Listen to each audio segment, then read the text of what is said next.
नमस्कार प्यारे साथियों, आप सभी का स्वागत है एक बार फिर से जीके मिलेनियर्स में। आइए आज हम ज्योग्राफी के अगले टॉपिक को लेकर हम शुरू करने जा रहे हैं। आज हम ज्योग्राफी की पहला टॉपिक है भारत की भौगोलिक स्थिति, और वो भी हम मैप के माध्यम से समझेंगे कि भारत की स्थिति क्या है और उसकी भौगोलिक स्थिति के बारे में, उसके विस्तार के बारे में, और साथ ही साथ हम देखेंगे कि कौन कौन से देश के साथ भारत का सीमा लगता है। वो सारी चीज को हम आज चर्चा करेंगे। चलिए तो हम सबसे पहले शुरुआत करेंगे भारत से।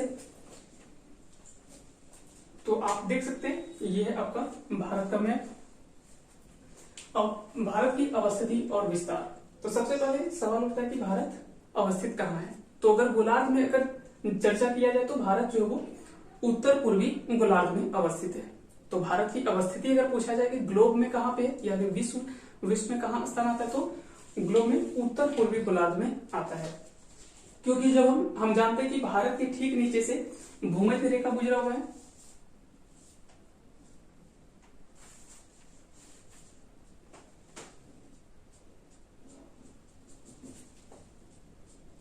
और इसे हम क्या कहते हैं, 0 डिग्री अक्षांश कहते हैं। तो भारत के नीचे से ठीक भूमध्य रेखा गुजरा हुआ है जिसको हम 0 डिग्री अक्षांश कहते हैं। तो भूमध्य रेखा के उत्तर में अवस्थित है, जबकि देशांतर रेखा अगर बात की जाए तो देशांतर रेखा यहां से आपका गुजरा हुआ है।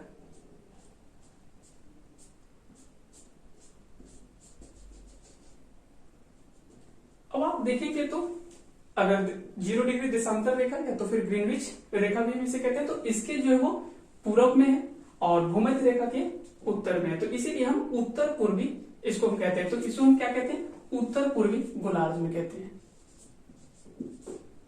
उत्तर पूर्वी गोलार्ध, ठीक है, या उत्तरी पूर्वी गोलार्ध में अवस्थित है। तो भारत की अवस्थिति हम सबसे पहले जान ली कि ग्लोब में कहां पे स्थान है। अब सवाल आता है कि क्षेत्रफल का। तो क्षेत्रफल की दृष्टि से कई सारे देश हैं, तो यहां से भी सवाल पूछा जाता है कि भारत की अवस्थिति कहां पे है, तो कितने नंबर पे आता है क्षेत्रफल के अनुसार से। तो क्षेत्रफल के अनुसार से अगर भारत का स्थान बोला जाए तो विश्व में जो आता है वो आपका है 7वां स्थान। अब यहां से सवाल उठता है कि पहले स्थान पे कौन है, दूसरे स्थान पे कौन है, और इसको हम याद कैसे रखें। तो इसको हम याद रखने के लिए एक छोटा सा हमने ट्रिक लिखा है, जो कि ट्रिक के माध्यम से आप याद रख सकते हैं। इसको हम याद करने का ट्रिक है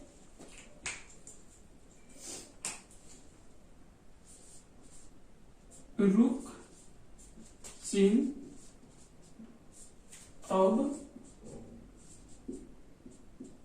आया, भारत।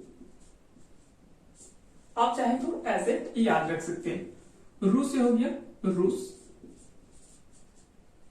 क से हो गया आपका कनाडा,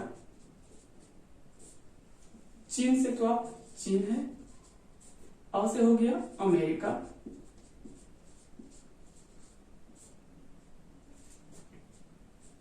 ब से हो गया आपका ब्राजील, आया से आप याद रख सकते हैं ऑस्ट्रेलिया,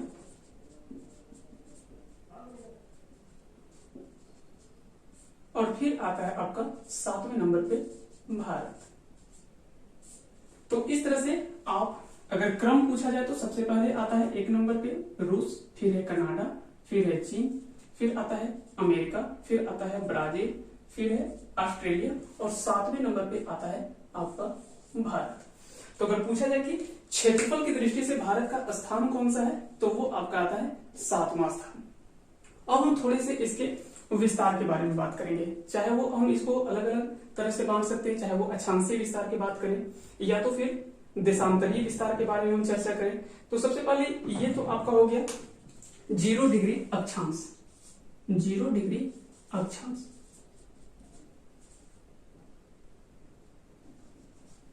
जीरो डिग्री अक्षांश हो गया, या तो फिर इसे हम भूमध्य रेखा भी कहते हैं, या तो फिर इसे हम विषुवत रेखा भी कह सकते हैं। जबकि इसका अगर बात की जाए तो ये आपका है 0 डिग्री देशांतर, 0 डिग्री देशांतर। तो अगर अब यहां से अक्षांशीय विस्तार की अगर बात की जाए तो भारत का सबसे उत्तरोत्तम बिंदु, तो ये आपका भारत का सबसे उत्तरोत्तम बिंदु यहां पे आपका हो जाएगा। सबसे मुख्य भूमि का अगर पूछा जाए कि मुख्य भूमि का सबसे दक्षिणतम बिंदु, तो ये हो जाएगा आपका, जो कि तमिलनाडु में स्थित है। हम इसका नाम एक एक करके हम सारे चीज को हम चर्चा करेंगे।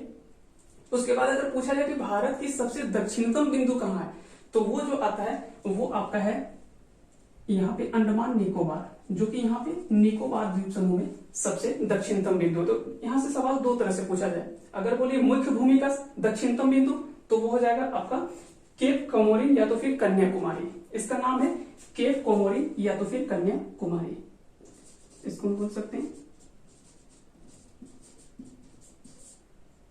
कन्याकुमारी या तो फिर केप कोमोरिन।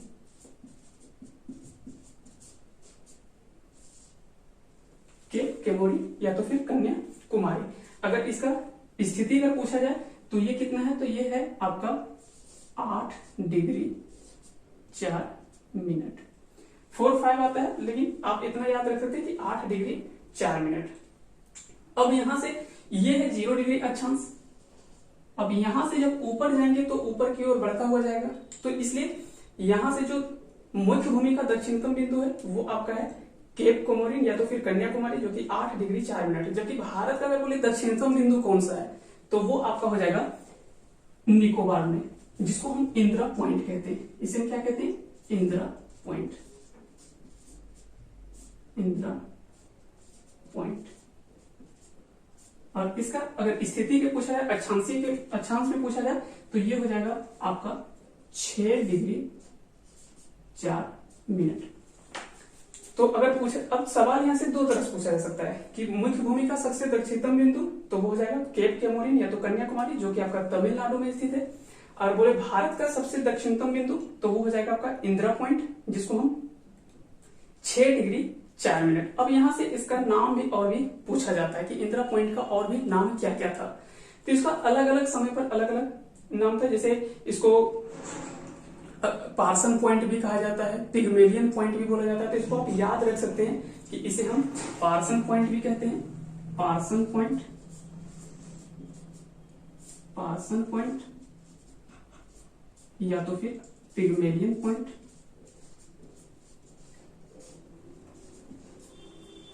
पिग्मेलियन पॉइंट, ठीक है,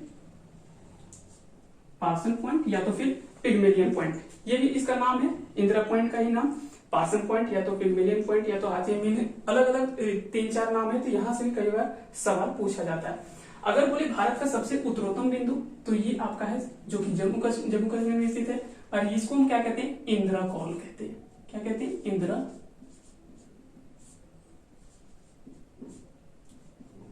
कॉल। और ये इसकी अवस्थिति अगर अक्षांश में पूछा जाए कि भारत का उत्तरी अक्षांश या तो सबसे उत्तरोत्तम बिंदु कितना है, तो यह है 37 डिग्री 6 मिनट। 37 degree 6 minute. तो इसे हम इंदिरा कॉल कहते हैं। और ये है कहां पे, तो ये है आपका जम्मू कश्मीर में।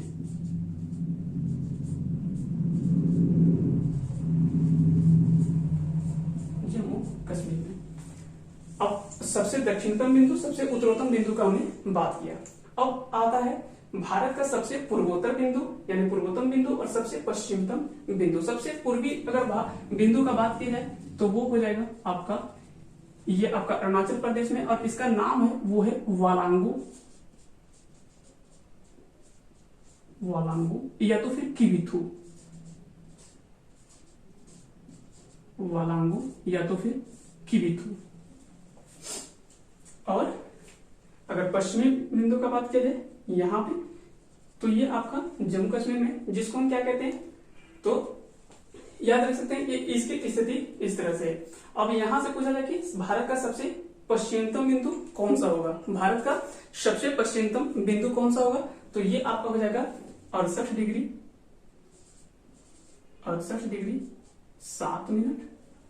और जबकि सबसे पूर्वोत्तम बिंदु, अगर सबसे पूर्वोत्तम बिंदु का अगर बात किया जाए तो ये हो जाएगा 97 डिग्री 25 मिनट। और ये है कहां पे? तो अरुणाचल प्रदेश में, अरुणाचल प्रदेश में। ठीक है, तो ये आपको समझ में, उम्मीद करते हैं कि ये आपको समझ में आ गया होगा।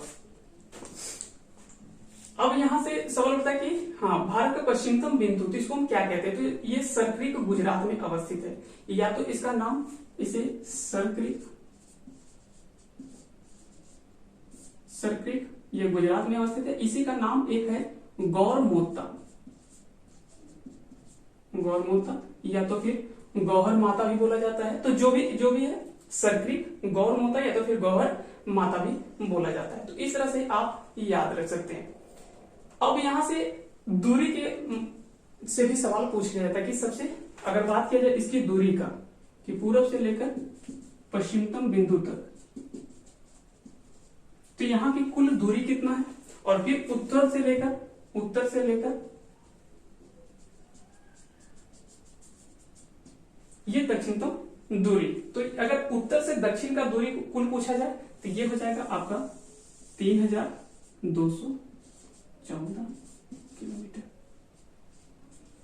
अगर पूछा जाए कि भारत का सबसे उत्तरोत्तम बिंदु और भारत के सबसे दक्षिणतम बिंदु, दोनों मुख्य भूमि के सबसे दक्षिणतम बिंदु, तो ये दोनों के बीच की दूरी कितना है? तो ये हो जाएगा 3214 किलोमीटर। जबकि अगर पूछा गया भारत के सबसे पूर्वोत्तम बिंदु, जो कि वालांगू या किबिथु, जो कि अरुणाचल प्रदेश में है, और भारत के सबसे पश्चिमतम बिंदु सरक्रिक या गुजरात में जो अवस्थित है, ऐसे हम गौरमोत्ता या तो फिर गौहर माता भी कहा जाता है। तो ये दोनों के बीच की दूरी अगर पूछा जाए तो हो जाएगा आपका 2933 किलोमीटर। तो ये कुछ भारत का बेसिक जानकारी है। एक सवाल और आपसे पूछा जाता है कि भारत का सबसे दक्षिणतम बिंदु, वो भूमध्य रेखा से दूरी कितना है? तो आप मैप में देख सकते हैं कि भारत के ठीक नीचे जो है वो भूमध्य रेखा अवस्थित है। अब भारत की भूमध्य रेखा यहाँ पे 0 डिग्री अक्षांश है, और सबसे दक्षिणतम बिंदु हम जानते हैं कि 6 डिग्री 4 मिनट, जो कि इंदिरा पॉइंट है। तो ये दोनों के बीच का जो न्यूनतम दूरी है वो कितना है? तो यहां से भी आपको कई बार सवाल पूछ लिया जाता है। तो इसका दूरी हो जाएगा, वो हो जाएगा 876 किलोमीटर। तो अगर इसका पूछा जाए कि इसका कुल दूरी कितना है, तो वो हो जाएगा आपका 876 किलोमीटर। तो अगर पूछा जाए कि भारत के भूमध्य रेखा से, और ये हम जानते हैं कि ये क्या है? आपका भूमध्य रेखा है,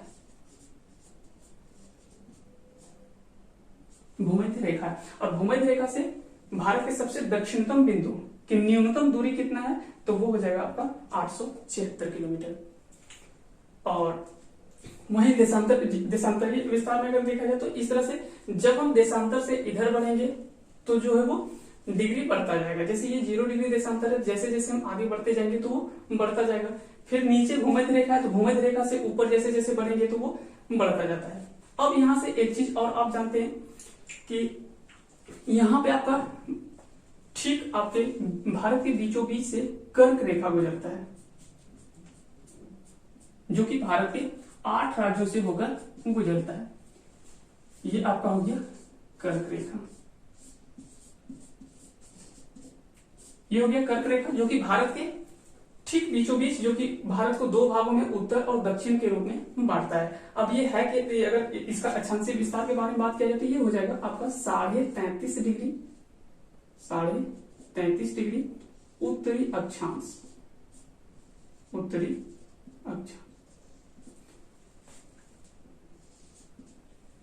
अब यहां से एक सवाल पूछा जाता है दोस्तों कि जब हम देखें कि अक्षांशीय विस्तार देखते हैं, तो चाहे वो 6-4 हो या 8-4 हो या तो फिर 37-6 हो, ये उत्तरी अक्षांशीय कहलाता है।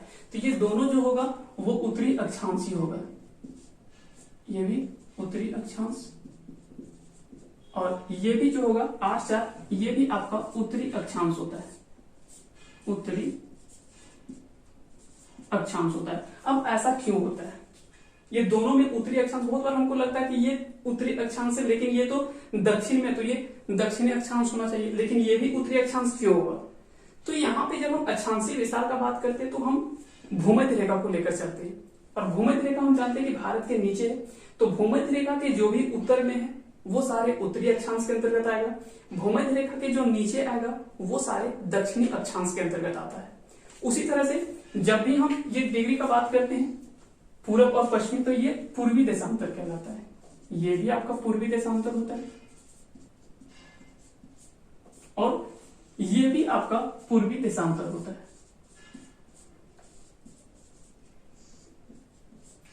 अब ऐसा क्यों होता है, यहां भी पूर्वी और यहां भी पश्चिम, पूर्वी देशांतर, तो हम बहुत बार लगता है कि चलिए ठीक है इधर तो पूर्वी देशांतर लेकिन इधर तो पश्चिमी देशांतर होना चाहिए था, ये भी पूर्वी देशांतर क्यों होता है? तो ऐसा इसलिए होता है क्योंकि हम जानते हैं कि ये 0 डिग्री देशांतर है, ये 0 डिग्री देशांतर है जिसको हम क्या कहते हैं, ग्रीनविच रेखा कहते हैं। ग्रीनविच रेखा हम कहते हैं इसको, जो कि प्रधान मध्याह्न रेखा भी के नाम से भी जाना जाता है। तो 0 डिग्री देशांतर के जो भी इधर है, यानी जो भी पूरब साइड है, भूमध्य रेखा के उत्तर में जो होगा वो आपका उत्तरी अक्षांश कहलाएगा, और ये 0 डिग्री देशांतर या तो फिर ग्रीनविच रेखा के जो भी इधर होगा वो आपका पूर्वी देशांतर कहलाता है। जबकि इधर अगर आएंगे, जब पश्चिम की ओर आएंगे तो ये आपका हो जाएगा पश्चिमी देशांतर, और पूर्व की ओर आएंगे तो ये हो जाएगा पूर्वी देशांतर। अब सवाल उठता है कि भारत के कितने राज्यों से कर्क रेखा गुजरती है। हालांकि हम इसके बारे में आपको एक ट्रिक के माध्यम से याद करने के हम बताएंगे, लेकिन अभी आप याद रख सकते हैं। पहला आता है गुजरात, गुजरात के बाद थोड़ा सा आपका जो क्षेत्रफल आता है वो राजस्थान का आता है, थोड़ा सा राजस्थान का, पहले गुजरात फिर राजस्थान फिर है मध्य प्रदेश, मध्य प्रदेश के बाद आता है छत्तीसगढ़, छत्तीसगढ़ के बाद आता है झारखंड, झारखंड के बाद है पश्चिम बंगाल, पश्चिम बंगाल के बाद आप देख सकते हैं ये त्रिपुरा और उसके बाद मिजोरम। तो इस तरह से भारत के कुल 8 राज्यों से होकर कर्क रेखा गुजरती है। तो जब भी सवाल में पूछा जाए कि भारत की कर्क रेखा, अब तो सवाल इस तरह से पूछे जाते हैं कि या तो पूरब से पश्चिम की ओर या तो पश्चिम से पूर्व की ओर कर्क रेखा का क्रम पूछ लिया जाता है कि सबसे पहले कौन आएगा। तो सबसे पहले अगर पूछा जाए तो यहाँ पे आपका गुजरात आ जाएगा, फिर उसके बाद राजस्थान आता है, गुजरात के बाद राजस्थान आएगा, राजस्थान के बाद आपका एमपी आता है, मध्य प्रदेश के बाद आपका छत्तीसगढ़ आएगा, छत्तीसगढ़ के बाद आपका झारखंड आता है, झारखंड के बाद आपका पश्चिम बंगाल आता है, यानी वेस्ट बंगाल हम कह सकते हैं इसको, ठीक है, वेस्ट बंगाल इसको कह सकते हैं। वेस्ट बंगाल के बाद आपका जो आता है वो त्रिपुरा आता है, त्रिपुरा आता है, और त्रिपुरा के बाद आता है आपका मिजोरम। तो इस तरह से आप गिन सकते हैं 1 2 3 4 5 6 7 8, यानी कुल 8 राज्यों से कर्क रेखा भारत के गुजरती है बीच से। और ये दोनों को क्या है, भारत को उत्तरी और दक्षिणी भागों में 2 बराबर भागों में बांटता है। चलिए यहां तक ठीक है। अब हम जानते हैं कि सीमाओं के बारे में कि कुल कितनी सीमा लगती है भारत से, कौन कौन से देश के साथ सीमा साझा करता है भारत का। तो अगर सीमाओं के बारे में अगर बात किया जाए तो सब देश के बारे में हम जानते हैं। सबसे पहले आता है यहां आपका है वो है पाकिस्तान,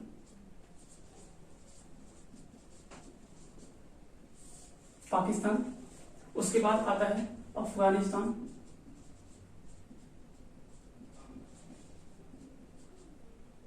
अफगानिस्तान के बाद आता है आपका चीन, चीन के बाद यहां है आपका नेपाल, नेपाल के बाद यहां है आपका भूटान, भूटान के बाद यहां है आपका म्यांमार,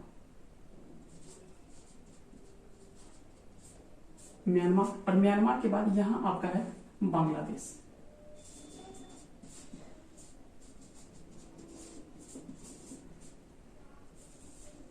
ये आपका बांग्लादेश।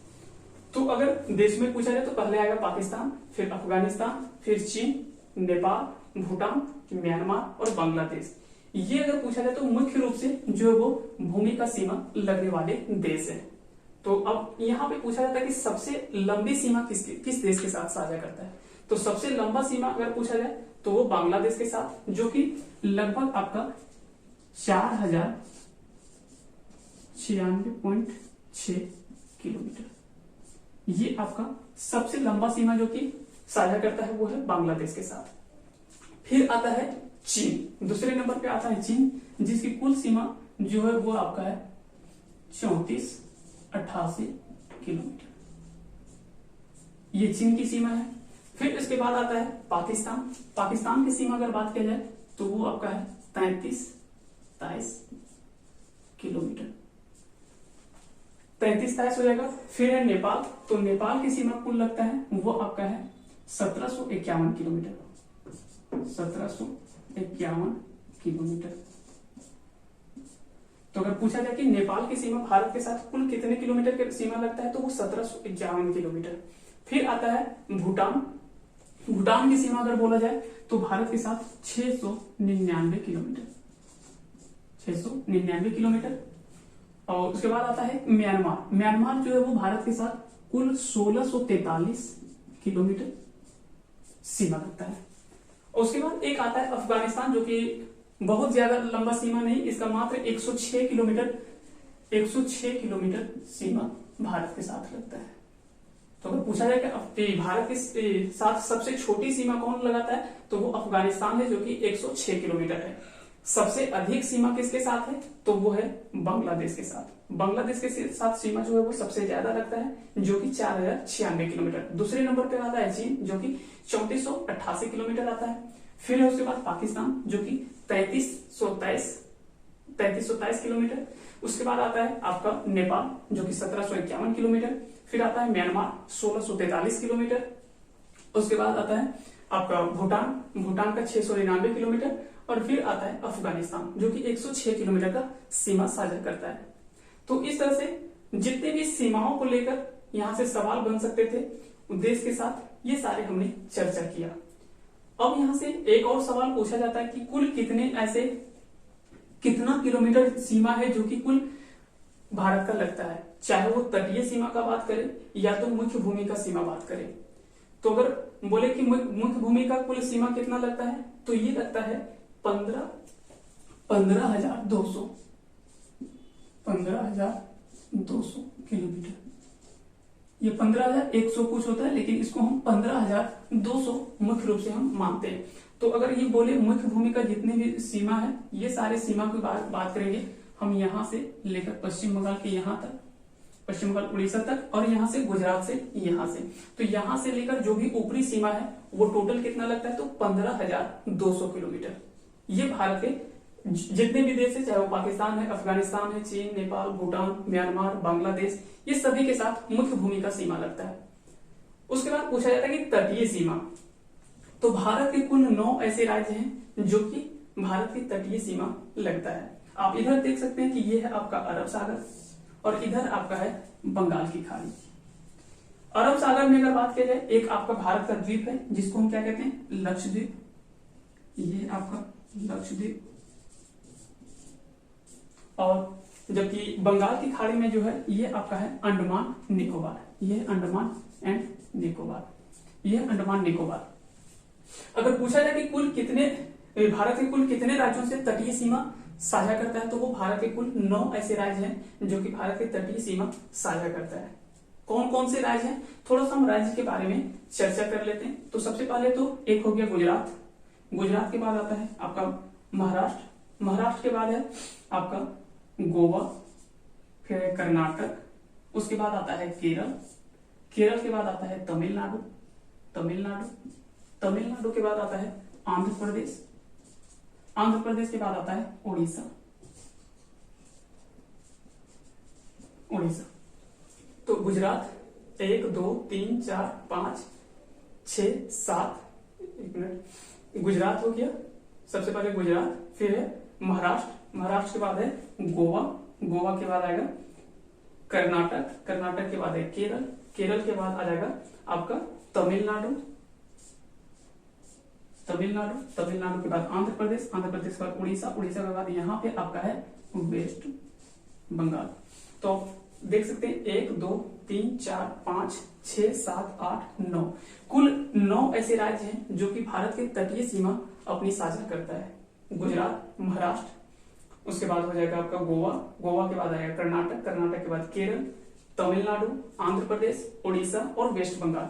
ये सभी, अब पूछा जाता है कि कुल दूरी कितना है, यानी जब तटीय सीमा लगता है तो भारत की कुल तटीय सीमा जो है भारत का, अगर पूछा जाए कि मुख्य भूमि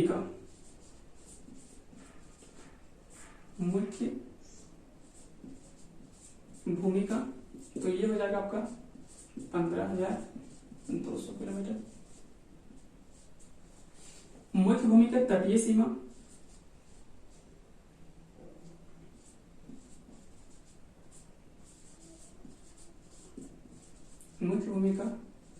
तटीय सीमा अगर पूछा जाए तो ये कितना हो जाएगा, ये हो जाएगा आपका 6100 किलोमीटर। 6100 किलोमीटर। लेकिन यहीं पे अगर कुछ द्वीप जो है, द्वीप समूह जो भारत के द्वीप समूह, अगर वो द्वीप समूह को भी अगर जोड़ दिया जाए तो ये हो जाता है 7516.6 किलोमीटर। तो यानी अगर कहीं इसमें मुख्य द्वीप कुल अगर तटीय सीमा बोला जाए कि कुल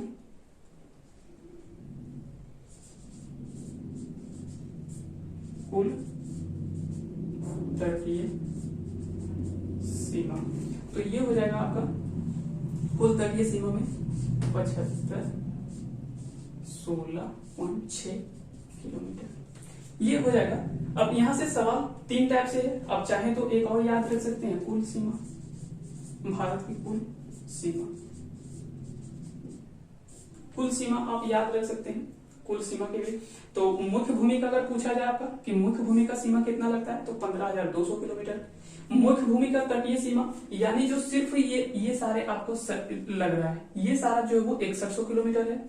जबकि अगर द्वीप समूह लक्षद्वीप हो गया, अंडमान निकोबार हो गया, ये सारे द्वीप समूह को भी अगर जोड़ दिया जाए तो वो आपका हो जाता है 7516.6 किलोमीटर। अब कुल सीमा अगर पूछा जाए तो आप 15,200 हो गया और फिर है 7,516.6, तो इसको जब आप जोड़ देंगे तो हो जाएगा आपका 22,716.6 किलोमीटर।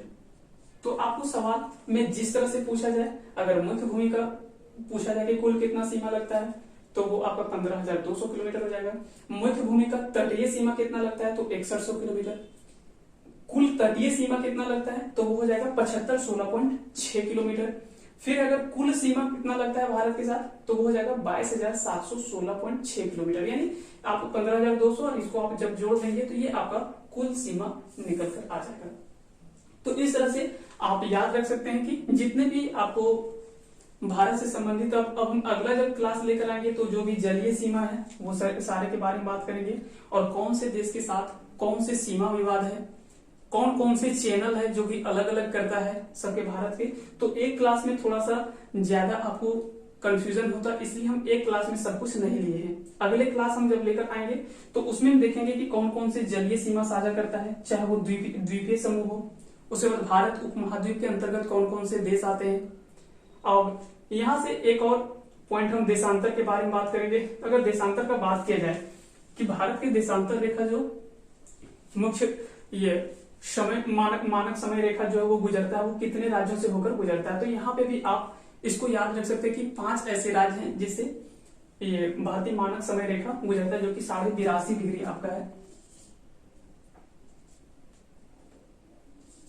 82.5 डिग्री पूर्वी देशांतर है। ये अगर पूछा जाए कि कितने भारत के कितने राज्यों से, तो हम जानते हैं कि भारत के नैनी या तो फिर मिर्जापुर जो कि इलाहाबाद प्रयागराज में वहां से होकर गुजरता है। तो इस तरह से कुल ये कुछ इस तरह से करके गुजरता है। तो अगर इसमें पूछा जाए कि कौन कौन से राज्य आते हैं तो पहला आता है यूपी, इसको यूपी, उसके बाद मध्य प्रदेश, यूपी, मध्य प्रदेश, छत्तीसगढ़, उड़ीसा और आंध्र प्रदेश। इसका नाम याद रख सकते हैं। तो पहला हो जाएगा आपका यूपी, एमपी, छत्तीसगढ़, फिर उड़ीसा, उसके बाद है आंध्र प्रदेश। ये आपके 5 ऐसे राज्य हैं जिससे आपका भारतीय मानक समय रेखा जो कि 82.5 डिग्री पूर्वी देशांतर है वो 5 राज्यों से होकर गुजरता है। तो इसको भी आप याद रख सकते हैं। तो इस तरह से हम कई सारे जो भी महत्वपूर्ण सवाल बन सकते थे यहाँ से हमने बताने का प्रयास किया, और जो भी बचा हुआ है, जो भी छूट गया है, वो हम अगले क्लास में लेकर आएंगे। तो उम्मीद करते हैं कि आप सभी को ये क्लास काफी पसंद आया होगा, और अगर पसंद आया होगा तो हमारे चैनल को लाइक करें, साथ ही साथ शेयर करें और सब्सक्राइब भी कर सकते हैं। अगर आपको लगे कि आने वाले समय में हमको यहाँ से बेनिफिट हो सकता है तो निश्चय ही आप इस चैनल को सब्सक्राइब कर सकते हैं।